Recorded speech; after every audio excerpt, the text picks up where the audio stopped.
Hello friends, आज का news इस प्रकार है। जो 12th और 10th का एग्ज़ाम होने वाला है बोर्ड का, उसके बारे में मैं आपके सामने न्यूज़ लेकर आया हूँ। जी न्यूज से जुड़ा हुआ है और आपका अपना चैनल रेनबो टीवी न्यूज़ से भी है। तो जानिए इस न्यूज के तहत कि 11 यानी कि 10th और 12th के बोर्ड लेवल एग्ज़ाम के तहत क्या क्या न्यूज दिखाई जा रही है, क्या क्या होने वाली है, हम लोग के लिए एग्ज़ाम कैसे लेगा और किस प्रकार लेगा और क्या सुविधाएं मिलने वाली है, जानिए। दोनों खबरों के बारे में आज बताएंगे विस्तार से, लेकिन पहले आपको बोर्ड की परीक्षाओं के बारे में बताते हैं, क्योंकि इसका असर हमारे देश के 30 लाख बच्चों पर पड़ेगा। और अगर इसमें 30 लाख बच्चों के माता पिता को भी गिन लिया जाए तो ये 90 लाख लोग हो जाते हैं, और या ये भी आप कह सकते हैं कि 30 लाख परिवारों पर इसका सीधा असर पड़ेगा। आप जानते हैं हमारे देश में सिर्फ छात्र ही बोर्ड की परीक्षाएं नहीं देते, बल्कि ये पूरे परिवार की भी एक परीक्षा होती है। और केंद्र सरकार ने स्पष्ट किया है कि इस सत्र में बोर्ड की परीक्षाओं को टाला नहीं जाएगा, यानी परीक्षाएं इस बार जरूर होंगी।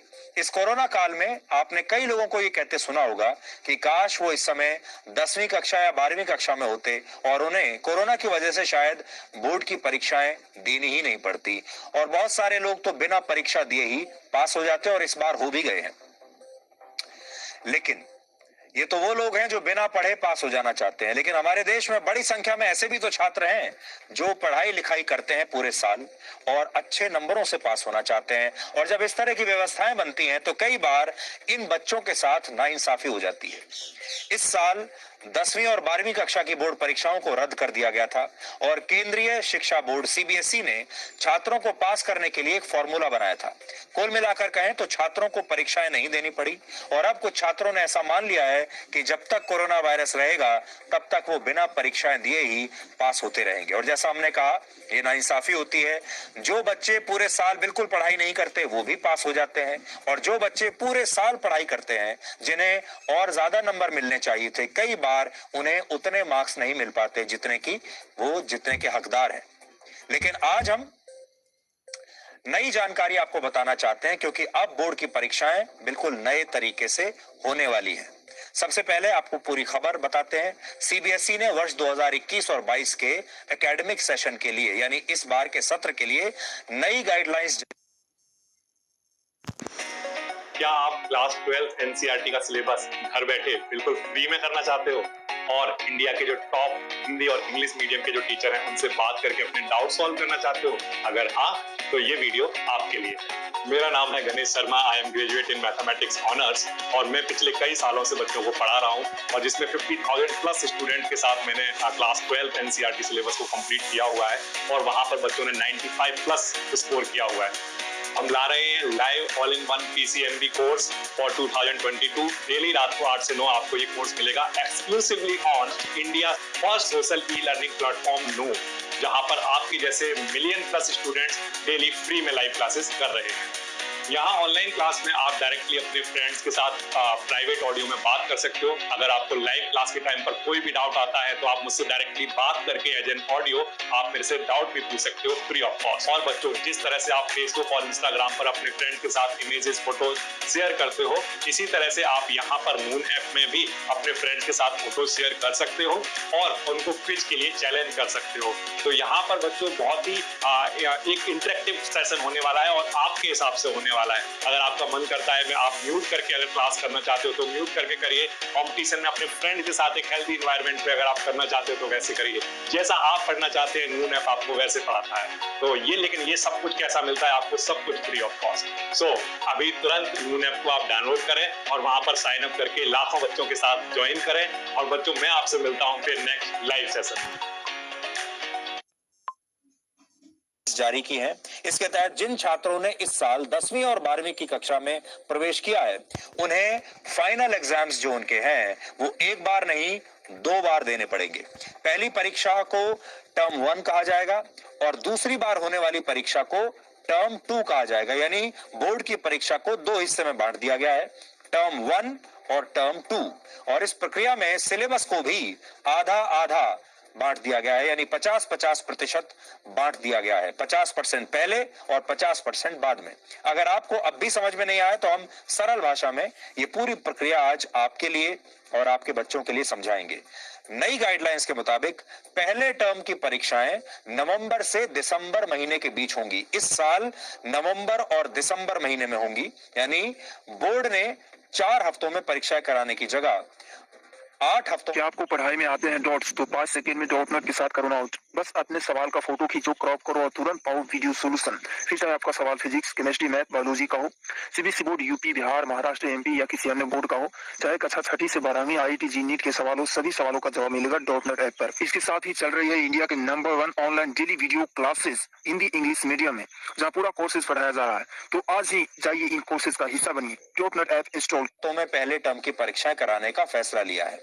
अब आप नोट कर सकते हैं इस सत्र में 10वीं और 12वीं कक्षा की पहले टर्म की बोर्ड परीक्षाएं नवंबर और दिसंबर महीने में होंगी।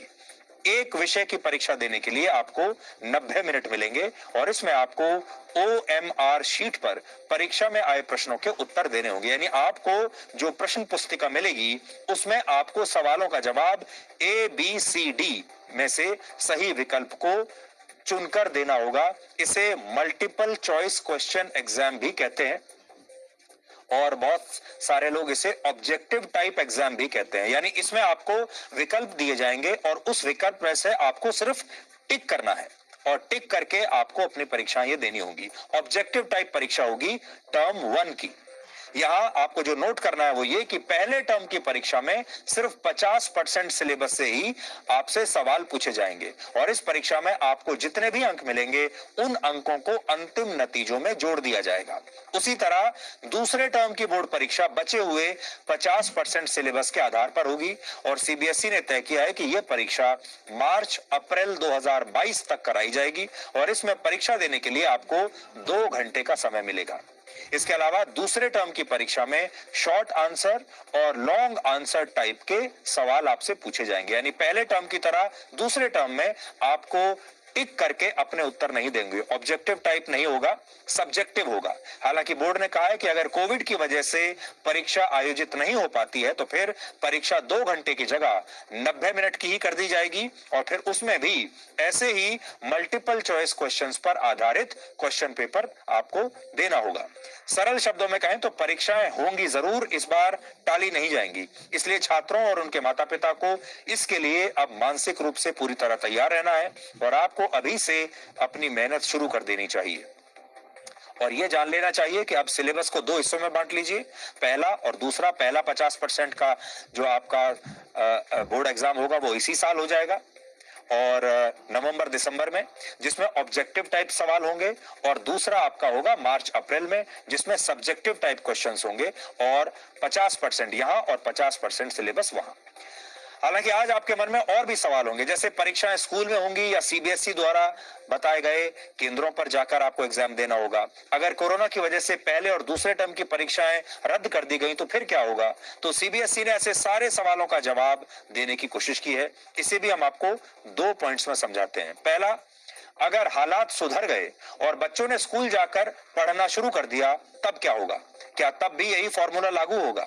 तो इस सवाल का जवाब यह है कि ऐसी स्थिति में भी परीक्षाएं अब 2 बार में ही कराई जाएंगी, 2 भागों में ही कराई जाएंगी। चाहे स्कूल खुल जाए, आप रोज स्कूल जाना शुरू कर दें पहले की तरह, तो भी परीक्षा की जो पद्धति होगी वो यही रहेगी और ये परीक्षाएं स्कूलों और बोर्ड द्वारा बताए गए परीक्षा केंद्रों पर ही होंगी और दोनों परीक्षाओं के अंकों को फाइनल रिजल्ट में बराबर का महत्व दिया जाएगा। यानी दोनों परीक्षाओं की जो वेटेज है वो 50-50% होगी। उदाहरण के लिए किसी विषय में 70 अंक थ्योरी के हैं और 30 अंक प्रैक्टिकल के हैं तो फिर दोनों टर्म की परीक्षाओं के 35-35 नंबर फाइनल रिजल्ट का आधार बनेंगे। दूसरा सवाल, अगर आने वाले दिनों में महामारी का दौर ऐसे ही जारी रहता है और स्कूल नहीं खुल पाते और ऐसे ही जैसे आजकल स्कूल बंद है ऐसे ही रहते हैं, तब परीक्षाएं कैसे होंगी। तो ऐसे में 3 स्थितियां होंगी। पहली स्थिति है कि अगर कोरोना की वजह से पहले टर्म की परीक्षा स्कूल या सेंटर पर नहीं हो पाई तो क्या होगा। ऐसी परिस्थिति में बच्चे पहले टर्म की परीक्षा ऑनलाइन माध्यम से दे सकेंगे, लेकिन छात्रों के फाइनल रिपोर्ट कार्ड में पहले टर्म के अंकों को अब कम वेटेज मिलेगा, जबकि दूसरे टर्म की परीक्षाओं में आए अंकों को ज्यादा वेटेज दिया जाएगा। दूसरी स्थिति ये हो सकती है कि अगर दूसरे टर्म की परीक्षा स्कूल या एग्जामिनेशन सेंटर पर नहीं हो पाई, तब क्या होगा? तो इसमें अगर पहले टर्म की परीक्षाएं स्कूल में आयोजित हो जाती हैं और दूसरे टर्म तक स्कूलों को बंद करना पड़ता है, तो पहले टर्म की परीक्षा में आए अंकों और इंटरनल असेसमेंट के आधार पर फाइनल रिपोर्ट कार्ड तैयार कर दिया जाएगा। तीसरी स्थिति में अगर दोनों ही परीक्षाएं स्कूल में ही आयोजित नहीं हो पाई, तो final report card, internal assessment, practical exam और पहले और दूसरे टर्म की परीक्षा में मिले मार्क्स के आधार पर रिजल्ट तैयार होगा। सीबीएसई ने यह भी कहा है कि स्कूलों को बच्चों के असेसमेंट के आधार पर उनका प्रोफाइल बनाना होगा, जिसमें यूनिट टेस्ट, प्रैक्टिकल और प्रोजेक्ट्स के आधार पर नंबर दिए जाएंगे और इसके अलावा महामारी को देखते हुए सिलेबस को भी कम कर दिया जाएगा। लेकिन जितना कम किया जाएगा, कितना कम किया जाएगा, यह अभी सीबीएसई ने नहीं बताया है। कहा यह जा रहा है कि इसमें पिछले साल का फॉर्मूला ही लागू हो सकता है। पिछले साल सीबीएसई ने 10वीं और 12वीं कक्षा के हर सिलेबस में 30% की कटौती की थी। इस बार भी ऐसा हो सकता है। आज हमने सीबीएसई के इस फॉर्मूले को लेकर छात्रों से भी बात की है, माता पिता से भी बात की है। ये फॉर्मूला उन्हें कितना पसंद आया, खुद छात्रों से आप सुनिए।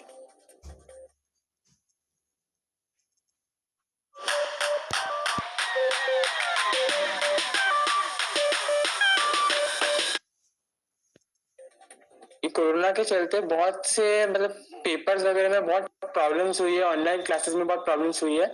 तो अभी जो हो रहा है उसमें 50% कोर्स हो गया है, तो उससे बच्चों को इजीली पढ़ने में बहुत मदद मिलेगी और पढ़ने में थोड़ा टेंशन कम हो जाएगा। पर अगर कंसंट्रेशन से पढ़ना पड़ेगा और अगर 50% हो गया है तो फिर अच्छे से पढ़ के सब बच्चे अच्छे मार्क्स भी स्कोर कर सकते हैं। पहले तो एक साथ ही हो जाता था पेपर, अब 2 बार में जाए 50 सिलेबस फर्स्ट पेपर है, 50 सेकेंड पेपर में जो 50 में किसी के मार्क्स कम है और 50 में वो सेकंड में ज़्यादा आ गए, जो उनके परसेंटेज है हो जाएगी। जैसे तो पहले तो एक पेपर में अगर जिस बच्चे की परसेंटेज लो होगी तो वो लो ही रहती थी। होता था उसकी जगह पर हमारा रिटर्न नहीं हो रही, टिक मार्क हो रहे हैं, वो सही है। रिटर्न होते थे वो भी सही होते थे। अगर हमारी ऑफलाइन क्लास होती ना तो उसमें ज़्यादा हमें समझ आता था, बट अब ऑनलाइन क्लास हो रही है उसके हिसाब से ना एमसीक्यू क्वेश्चन बहुत अच्छे हैं। ऑनलाइन क्या है, हमारी बेसिकली इतनी सही से पढ़ाई नहीं हो पाती, स्कूल में भी हो नहीं पाती थी तो ऑनलाइन थोड़ी कम हो रही है, तो इसलिए एमसीक्यू का सही है। 1.5 घंटे के हिसाब से देखा जाए तो बहुत सही है, बहुत बेस्ट है।